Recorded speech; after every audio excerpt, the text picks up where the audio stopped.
Coba bayangkan cetakan rahang tanpa gigi yang masih lunak dan rapuh. Dengan mencampurkan bubuk putih dan air, cetakan tersebut akan berubah menjadi model rahang yang keras dan akurat. Bubuk putih itu adalah dental gipsum, material sederhana namun sangat penting dalam berbagai perawatan kedokteran gigi. Dan melalui video ini, kita akan membahas lebih lanjut mengenai dental gipsum dan perannya dalam praktik kedokteran gigi. Apa itu dental gipsum? Dental gipsum adalah bahan kedokteran gigi berbasis kalsium sulfat yang digunakan dalam pembuatan model, cast, dan juga die dari hasil cetakan gigi dan jaringan mulut. Bahan ini didapat dari gipsum alami, yaitu kalsium sulfat dihidrat yang dikalsinasi menjadi kalsium sulfat hemihidrat.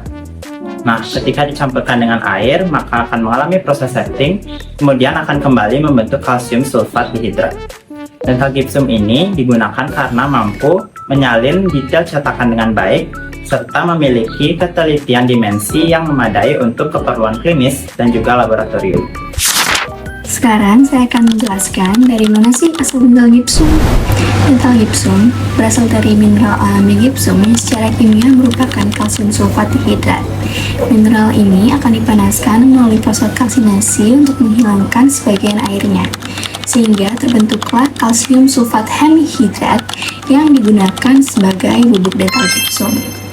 Dan saat bubuk ini dicampur dengan air, terjadilah reaksi hidrasi di mana hemihidrat akan kembali menjadi kalsium sulfat dihidrat. Reaksi ini bersifat eksotermik dan diikuti oleh pembentukan serta pertumbuhan kristal berbentuk jarum yang saling mengunci sehingga menghasilkan pengerasan yang kuat dan sangat stabil. Oke, selanjutnya yaitu fungsi utama dental gipsum. Yang pertama, membuat model studi rahang. Dental gipsum digunakan untuk membuat tiruan gigi dan rahang pada pasien sebagai alat bantu dalam diagnosis dan perencanaan perawatan. Yang kedua yaitu membuat cast kerja untuk protesa.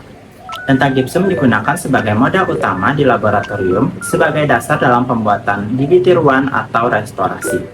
Yang ketiga, membuat die untuk mahkota dan jembatan. Dental gipsum digunakan untuk membuat model satu gigi agar jembatan dan juga mahkota dapat dibentuk dalam ukuran yang presisi. Selanjutnya yang keempat yaitu mounting pada artikulator. Nah, dental gipsum di sini digunakan untuk memasang model rahang pada artikulator guna meniru hubungan gigitan dan juga gerakan rahang pada pasien. Selanjutnya yang kelima atau yang terakhir yaitu prosedur laboratorium kedokteran gigi lainnya. Nah, dental gipsum di sini digunakan sebagai bahan bantu dalam proses laboratorium seperti flasking dan juga pengecoran logam. Selanjutnya, saya akan menjelaskan mengenai apa aja sih jenis-jenis dental gipsum. Yang pertama, ada tipe 1 atau impression plaster. Tipe ini digunakan untuk membuat cetakan gigi dan dikenal sebagai plaster cetak.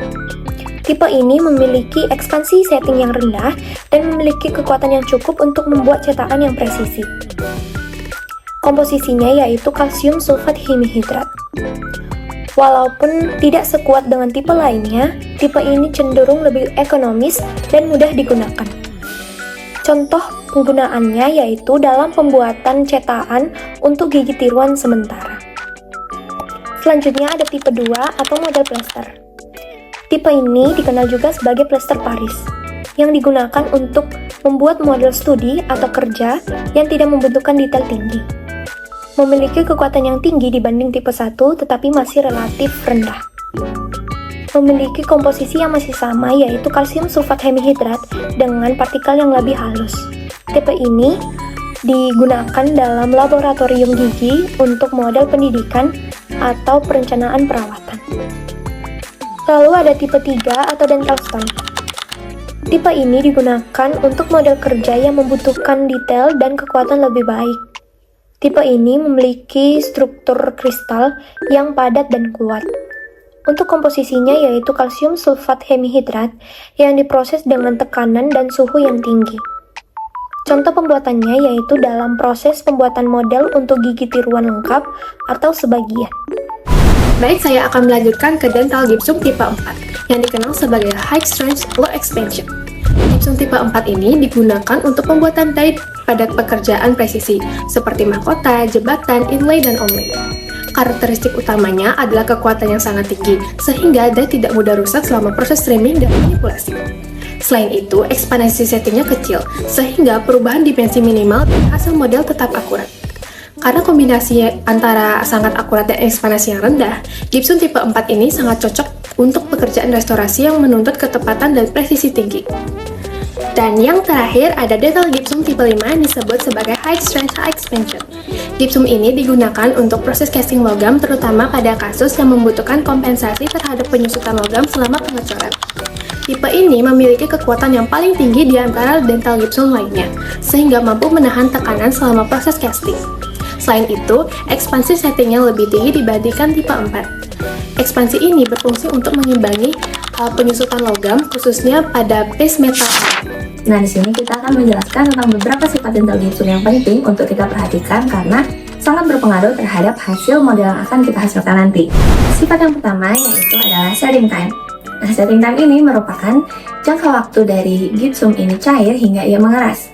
Setting time yang terlalu cepat maupun terlalu lambat itu akan menyulitkan proses kita sebagai dokter gigi. Nah, maka dari itu kita perlu mengontrol setting time agar kita mendapatkan waktu yang cukup agar kita bisa memanipulasi bahan itu dengan mudah dan juga baik. Sifat yang kedua yaitu adalah kemampuan tekan. Di sini menunjukkan bahwa gypsum itu setelah mengeras dia itu bisa menahan beban dengan baik. Semakin tinggi tipe gypsum, semakin kuat pula ia menahan beban. Sifat yang ketiga yaitu ekspansi pengerasan.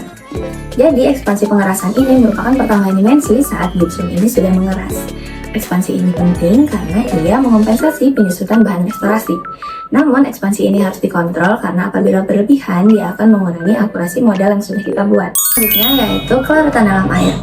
Dental gypsum tidak tahan terhadap kelembapan yang berlebih. Maka dari itu apabila dental gypsum ini dia terpapar air dengan sering, maka dia akan mengalami penurunan kekuatan. Oleh karena itu kita tidak bisa menyimpan dental gypsum di tempat yang lembab. Kawasan permukaan dental gypsum juga memiliki pengaruh yang penting saat kita membuat model gypsum itu. Jadi kita bisa melihat dari dua gambar ini, yang ini yang halus dan ini yang kasar. Yang halus kita bisa melihat bahwa anatomi giginya itu jelas, struktur giginya rapi dan juga permukaan gigi yang akurat. Kita bisa mendapatkan ini dari rasio air dan bubuk yang benar dan juga pengadukannya yang benar. Sedangkan pada permukaan yang kasar, kita bisa melihat bahwa permukaan giginya itu berongga dan juga anatomi giginya itu tidak terlalu akurat. Nah, hasil ini kita bisa dapatkan apabila kita menaruh air yang terlalu banyak, terus pengadukannya itu tidak merata dan juga saat proses pengerasannya itu tidak optimal. Nah, setelah membahas beberapa sifat yang tadi perlu diperhatikan, dan semua sifat tersebut biasanya sangat tergantung kepada rasio air dan bubuk dan juga teknik mengadukan. Maka dari itu kita perlu juga memperhatikan rasio air dan bubuk dan juga teknik mengadukan yang benar. Selanjutnya, saya akan menjelaskan mengenai faktor apa saja yang dapat mengaruhi proses pengerasan dari dental gypsum. Yang pertama yaitu rasio air dan bubuk. Jika air terlalu banyak, proses setting akan lebih lama dan kekuatan menurun. Sebaliknya, jika rasio yang tepat menghasilkan setting yang lebih cepat dan lebih kuat. Faktor selanjutnya yaitu cara yang lama memanipulasi. Manipulasi yang baik dan merata akan mempercepat setting, sedangkan manipulasi yang kurang optimal dapat memperlambat setting. Suhu air juga turut memengaruhi proses setting. Air yang lebih hangat dapat mempercepat setting, tetapi suhu yang terlalu tinggi justru dapat mengganggu proses tersebut. Selain itu, penggunaan bahan tambahan seperti akselerator dan retarder berfungsi untuk mengatur waktu setting yang berbeda. Dan yang terakhir yaitu penyimpanan bubuk di tempat yang lembab dapat menurunkan kualitas dental gypsum. Baik, sekarang saya akan menjelaskan apa saja keuntungan dental gypsum. Dental gypsum mudah digunakan karena proses pencampurannya yang sederhana dan tidak memerlukan alat-alat yang kompleks. Hal ini membuatnya sangat praktis digunakan baik di klinik maupun juga di laboratorium. Selain itu, dental gypsum memiliki tingkat akurasi yang baik dalam reproduksi detail hasil cetakan gigi. Detail anatomi seperti tepi preparasi dan kontur gigi dapat terbentuk dengan cukup presisi, terutama pada dental stone dan die stone. Keuntungan berikutnya adalah biaya yang relatif ekonomis. Dibandingkan dengan bahan model lain, dental gypsum lebih terjangkau sehingga cocok digunakan secara rutin dalam pendidikan maupun juga praktik klinis. Dental gypsum juga dikenal stabil secara dimensi, artinya perubahan ukuran setelah pengerasan relatif kecil jika dimanipulasi dengan benar. Hal ini penting untuk memastikan hasil protesa atau juga restorasi tetap sesuai dengan kondisi rongga mulut pasien. Kemudian saya akan menjelaskan tentang keterbatasan dental gypsum. Meskipun dental gypsum memiliki banyak keuntungan, dental gypsum juga memiliki beberapa keterbatasan yang perlu diperhatikan.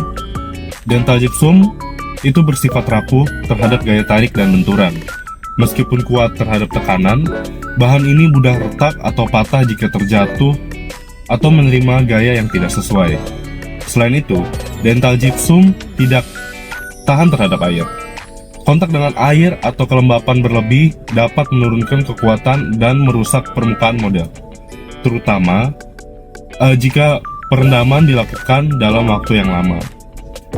Keterbatasan lainnya adalah dental gypsum mudah rusak jika dimanipulasi sebelum mencapai pengerasan sempurna, pemotongan, pengasahan, atau juga pemisahan model yang terlalu cepat dapat menyebabkan deformasi atau fraktur.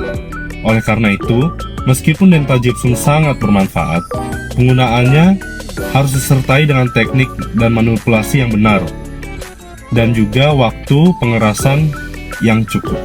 Sekian dari saya, terima kasih. Selanjutnya, kita akan membahas kesalahan manipulasi dari dental gypsum yang sering kali terjadi. Yang pertama adalah rasio air dan bubuk yang tidak sesuai. Penambahan air yang terlalu banyak dapat menyebabkan dental gypsum menjadi lemah dan juga berpori.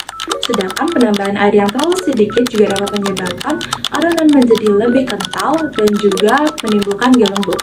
Hal tersebut dapat menyebabkan dental gypsum menjadi kurang akurat. Jadi lebih baik untuk mengikuti aturan perbandingan sesuai dengan yang diberikan oleh pabrik, karena beda tipe gypsum, beda juga rasionya. Kemudian yang kedua adalah pengadukan yang tidak tepat. Pengadukan yang kurang lama dapat menyebabkan campuran menjadi tercampur kurang homogen. Sedangkan pencampuran dan pengadukan yang terlalu lama dan juga terlalu kuat dapat menyebabkan daya ikatnya meningkat dan juga meningkatkan setting ekspansi.